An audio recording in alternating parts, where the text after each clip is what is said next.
వెళ్ళి రైతు వద్దకు వెళ్ళి అధికారులు కొనుగోలు చేస్తారని చెప్పారు. ఈరోజు అకాల వర్షాలు వచ్చిన సమయంలోనే లక్షల కొద్ది ఏదైతే ఎకరాల పంట ఈరోజు నాశనం అయిపోయింది. సిద్దిపేటలో రైతులు ఆందోళన చేపట్టారు, సూర్యాపేటలో రైతులు ఆందోళన చేపట్టారు, ఖమ్మంలో రైతులు ఆందోళన చేపట్టారు, అక్కడ కరీంనగర్లో రైతులు ఆందోళన చేపట్టారు. ప్రస్తుతం ఏదైతుందో కేంద్రాలలో కాకుండా పంట వద్దకే అధికారులు వెళ్తారని చెప్పారు. అది ఎక్కడ కూడా అమలైనట్టు కనబడతలేదు. ఈ విషయంపై మీరేమంటారండి? జమీల్ గారు, మీకు శ్రీనివాస్ రెడ్డి గారికి, అట్లాగే వెంకటరెడ్డి గారికి, మల్లారెడ్డి గారికి, నాకు ఫోర్ సైడ్ న్యూస్ ప్రేక్షకులకు నమస్కారం.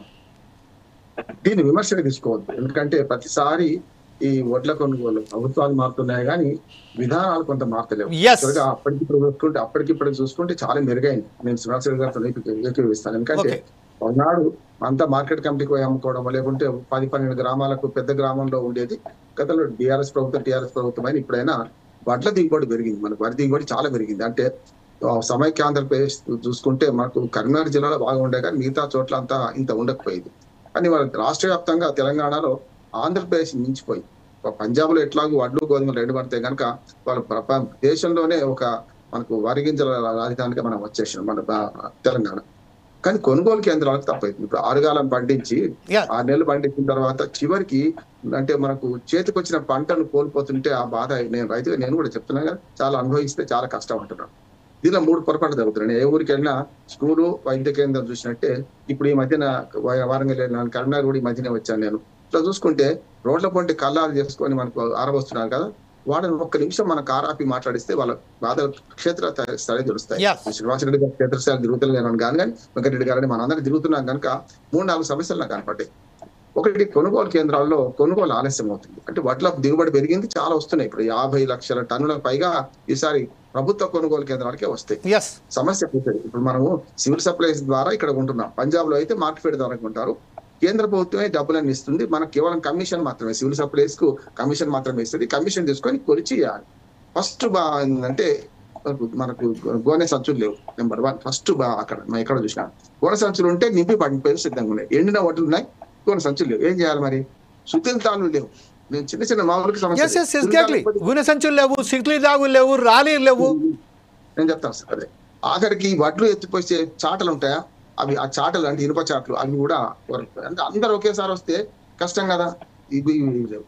మూడోది ఏంటంటే ప్రతి కొనుగోలు కేంద్రం దగ్గర టోకెన్ నెంబర్స్ ఇస్తున్నారు. ఏది మీకు ఇప్పుడు కొంటామని చెప్పి ఆ టోకెన్ నెంబర్ ఇచ్చినంతసేపు వీళ్ళ బాధ్యత వీళ్ళదే. రైతులు పాపం 6 నెలలు పండించిన పంటను ట్రాక్టర్లో పోసుకొచ్చి అక్కడికి వచ్చి ఎండ పోసుకొని దూర్పార బట్టి ఎండ పోసుకున్న తర్వాత ఇది కొలతాయి బ్యాగులకు ఎక్కి రైస్ మిల్ దాకా చేరేదాకా రైతుల బాధ్యత అంటున్నారు. నేనేమంటున్నా అంటే ఎప్పుడైతే కాంటాయిందో రైస్ మిల్ చేరేదాకా వాళ్ళ బాధ్యత, మనది ఎందుకైతుంది కదా. ఆ బాధ్యత రైతు మిల్ పెట్టడం కరెక్ట్ గా. రెండోది ఏంటంటే మీరు తూర్పార పట్టడానికి కానీ డ్రైయర్స్ లేవు కదా. ఇప్పుడు ఏ కొనుగోలు కేంద్రంలో అయినా దాదాపు 1000 టన్నుల ధాన్యం వస్తుంది. అక్కడ డ్రైయర్స్ ఉంటే చాలా వరకు కొంతవరకు మెరుగయ్యేది కదా అంటున్నాను నేను. డ్రైయర్స్ అంటే కొంత కాస్టే కావచ్చు. ఇప్పుడు మార్కెట్ కమిటీ ఫండ్స్ ఏమవుతున్నాయి, ఆ దగ్గర 4% కమిషన్ తీసుకొని మీరు మార్కెట్ కమిటీలో మీ కమిటీలు వేసుకొని మెంబర్లకు జీతాలు, సిట్టింగ్ ఫీజులు ఇచ్చుకుంటున్నారు. కానీ గతంలో చెప్పినట్టు ఏ అభివృద్ధి లేదు కదా. గతంలో మార్కెట్ కమిటీ ద్వారా మన జమీల్ గారు మనకు లింక్ రోడ్లు పోసుకునేవాడు. ఇప్పటికి కూడా చాలా గ్రామాలలో వాళ్ళ పొలానికి వెళ్లే రోడ్డు సరిగ్గా లేక కనీసం వరికొంత యంత్రం కూడా పోకపోతే ఈ మధ్య మన మెదక్ జిల్లా నర్సాపూర్ లో ఒక రైతు చుట్టుపక్కల వాళ్ళు వరి కోసుకోలే, ఆయన మొదలు వేసిండు. అందరికన్నా మొదలు ఆయన వరి అయిపోయింది, తారిపోతుంది కూడా. ఎట్లా చేయాలని తగలబెట్టుకున్నాడు, అగ్గిపెట్టి. మేము 10,000 రూపాయలు ఇచ్చి వచ్చినాం. ఆయన 10,000 రూపాయలు లెక్క కాదు, ఆ కంటి తుడుపు చర్య. కానీ నేనేమంటున్నానంటే ఇట్లాంటివి ఉన్నప్పుడు మరి గ్రామీణ రోడ్లు బాగుపరిచేది ప్రధానమంత్రి గ్రామీణ సడక్ యోజన ఉన్నది. దాంతో పాటు ప్రభుత్వం కూడా మార్కెట్ యార్డుల లింక్ రోడ్ల నిర్మాణం చేయాలి. ఇది ఫీజు తీసుకున్న మట్టికి కాదు,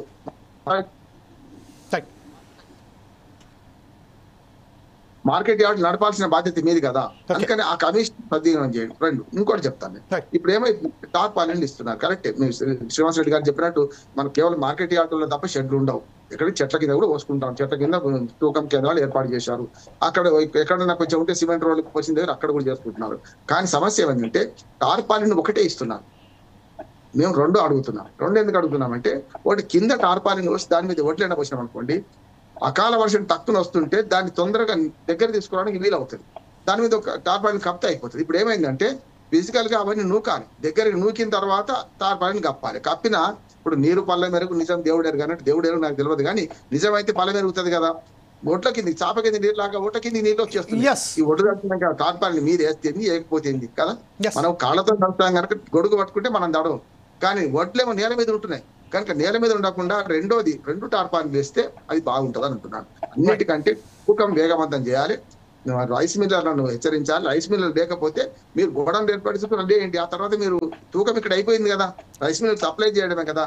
దానికి మార్కెట్ యార్డ్ను వాడుకోవచ్చు, రకరకాల ఫంక్షన్ హాల్ వాడుకోవచ్చు. నేనేమంటాను, ఫంక్షన్ హాల్ ఇప్పుడు ప్రభుత్వం అవసరం వస్తే ఏ ప్రైవేట్ ఆస్తులను స్వాధీనం చేసుకోవచ్చు కొద్ది రోజుల మాట రెంట్ ఇద్దాం. ఇప్పుడు ఫంక్షన్ హాల్ ఇప్పుడు పెళ్లిళ్ళు ఉన్నాయి అనుకోండి, మొన్నటిదాకా పెళ్లిళ్ళు లేవు కదా ఏప్రిల్లో, అయితే వాటిని ఎందుకు స్వాధీనం చేసుకోవాలి, ఎందుకు వాటిని రేకుల కింద పెట్టలేదు. అందుకని రైతు కష్టం ఎరిగిన వాడికి చెప్తున్నాను, రైతు కష్టాన్ని అనవసరంగా నీళ్ల పాలు చేసుకుంటున్నాం.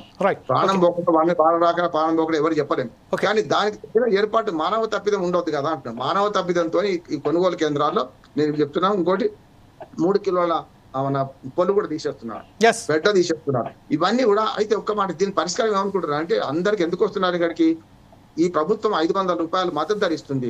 జమీల్ గారు మనం సమస్యను వర్ణిద్దాం, సమస్య ఏందో చెప్తాం, లేకుంటే ప్రభుత్వం తెలవాలి కదా. నేనేమంటా అంటే 500 రూపాయల సన్నబట్ల కోసం ఇక్కడ తెస్తున్నాం. ఈసారి సన్నబట్ల దిగుబడి కూడా పెరిగింది, కానీ 500 రూపాయలు దేవుడు ఎరుగు అసలుకే సమస్య కట్టుంది. ఏం చేస్తున్నారంటే ఇట్లా వరికి వస్తున్నారు, పోతే వరికి కొంత యంత్రాలు లేకపోతే రైతు కష్టం ఇంకా కష్టం ఉంటుంది, అన్ని తారిపోతుంది, లేబర్ దొరకకపోయి.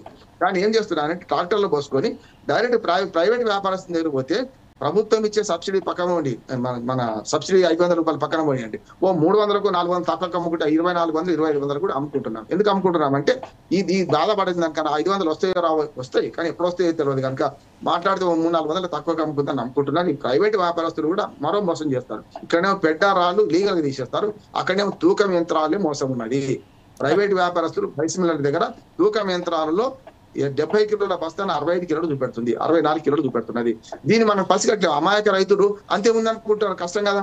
గట్టివాడే ఉన్నా అడుగుతాడు, ఈ 72 కిలోల బస్తా ఎందుకు 72 కిలోలు కావడం లేదు. కనుక ప్రైవేట్ వ్యాపారస్తులు మోసం కూడా ఉన్నది, ఇందులో తక్కువగా ఉంటున్నారు, తూకాల మోసం ఉంది. మరి తూనికల కొలత శాఖ ఏం చేస్తున్నది, వాళ్ళ తూనికలను తప్పుంటే చేయాలి కదా. ఇదంతా ప్రభుత్వ బాధ్యత అంటున్నాను. వెరసి నష్టపోయేది రైతు ఎక్స్ప్లాయిట్ ఎప్పుడు కూడా దోపిడీకి గురవుతున్నారు తప్ప రైతు ఎవరిని దోపిడీ చేయడు.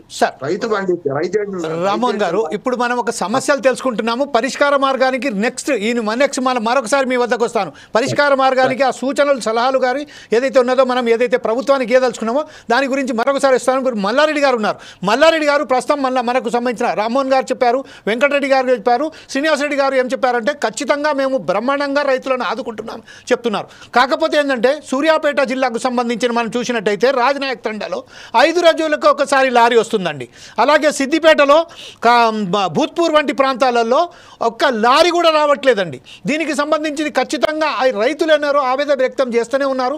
ఎప్పుడైతే మనము రైతుల దగ్గరికి అధికారులు వస్తారని చెప్తున్నారో దేవుడేడు వారు వచ్చి రైతుల దగ్గరికి అధికారులు వస్తున్నారో తెరు, కానీ అకాల వర్షాలతోనికి సంబంధించింది రైతులు మాత్రం తీవ్రంగా నష్టపోతున్నారు. కొనుగోలుదారు కేంద్రాల దగ్గరదేమో షెడ్లు లేవు, తాడ్పళ్ళు లేవు, లారీలు లేవు. ఇప్పుడు మనం తునకాలకు సంబంధించిన మాట్లాడితే మాత్రం తునకాలకు సంబంధించిన మధ్యవర్తులు వ్యాపారస్తులు ఎంత మోసం చేస్తున్నారో మనం కళ్ళకు కట్టినట్టుగా మన రామ్మోహన్ గారు చెప్పారు. ఈ విషయంపై మీరేమంటారండి మల్లారెడ్డి గారు?